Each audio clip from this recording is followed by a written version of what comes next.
প্রিয় শিক্ষার্থীরা, আজকে আমাদের ছোট্ট শিক্ষার্থী বন্ধু দেখাবে যে নামতা ছাড়া গুণ করা ছাড়াও শুধুমাত্র গণনা করে কিভাবে অনেক বড় একটি গুণফল নির্ণয় করা যায়। তুমি পারবে?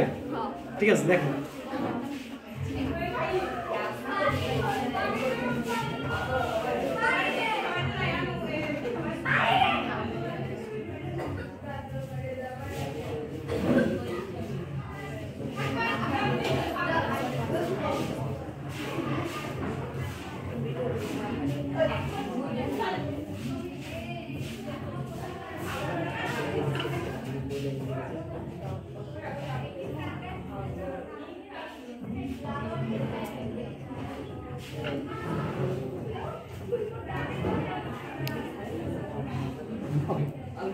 তার মানে এখান থেকে আমরা কি বুঝলাম?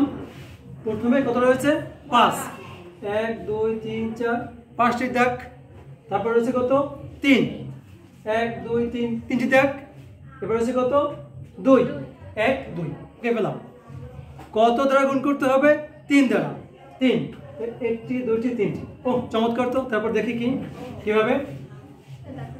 হ্যাঁ, সমস্যা নেই।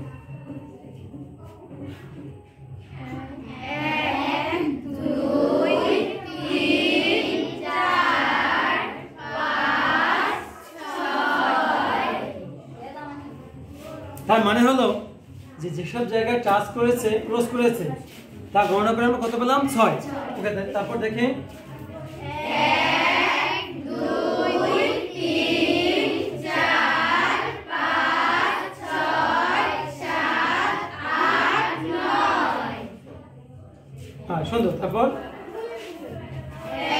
1 2 3 4 5 6 7 8 9 10 11 12 13 14 15। তার মানে হলো 532 কে 3 দ্বারা গুণ করলে কত হয়? 1596। গুণ ঠিক আছে তো? হাতে হয়ে যাক।